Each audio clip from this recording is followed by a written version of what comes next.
Assalamualaikum warahmatullahi wabarakatuh. Perkenalkan, saya Istiqomah dari Prodi Ilmu Komputer 4, Fakultas Sains dan Teknologi, Universitas Islam Negeri Sumatera Utara. Baik, di sini saya akan menjelaskan sedikit materi tentang komunikasi lisan dan komunikasi tulisan. Sebelumnya, kita harus memahami apa itu komunikasi. Komunikasi berasal dari bahasa Latin communicatus, artinya berbagi atau menjadi milik bersama, mengacu pada upaya yang bertujuan untuk mencapai kebersamaan. Berdasarkan Kamus Besar Bahasa Indonesia, komunikasi adalah pengiriman dan penerimaan pesan atau berita antara dua orang atau lebih sehingga pesan yang dimaksud dapat dipahami. Tujuan komunikasi yang pertama, mengubah sikap, yang kedua, mengubah opini atau pendapat, yang ketiga, mengubah perilaku, dan terakhir, mengubah masyarakat.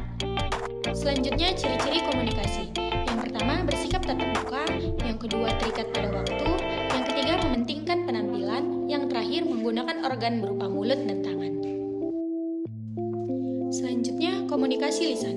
Komunikasi lisan yaitu cara pengiriman dan penerimaan pesan antara dua orang atau lebih dengan menggunakan kata-kata yang diucapkan, atau yang lebih mudah dikenal dengan sebutan mengobrol, bercengkerama, dan sebagainya. Pada jenis komunikasi ini, kedua belah pihak yaitu komunikator dan komunikan harus berhadapan langsung atau saling aktif berbicara. Ada banyak contoh komunikasi lisan di kehidupan sehari-hari, seperti mengobrol bersama teman, melakukan panggilan suara atau panggilan video dengan orang lain.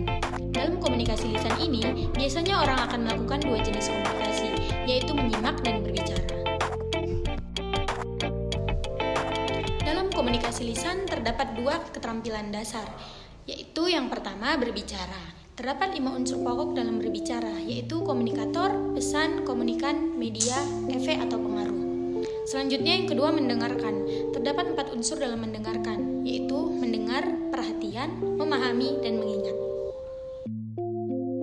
Selanjutnya komunikasi tulisan. Komunikasi tulisan adalah suatu proses penyampaian pesan komunikasi dengan menggunakan kata-kata dalam bentuk tulisan yang memiliki makna tertentu. Contoh-contoh komunikasi tulisan antara lain, yang pertama naskah yang biasanya dipergunakan untuk menyampaikan berita yang bersifat kompleks. Yang kedua belangko-belangko yang dipergunakan untuk mengirimkan berita dalam suatu daftar. Yang ketiga gambar dan foto karena tidak dapat dilukiskan dengan kata-kata atau kalimat. Yang keempat spanduk yang biasa dipergunakan untuk menyampaikan informasi kepada banyak orang. Jenis-jenis menulis. Yang pertama, eksposisi, pemaparan pokok pikiran untuk memperluas pengetahuan atau pandangan pembaca. Yang kedua, deskripsi, penggambaran dengan kata-kata tentang suatu benda, tempat, suasana, atau keadaan. Yang ketiga, narasi, menceritakan rangkaian peristiwa atau pengalaman manusia.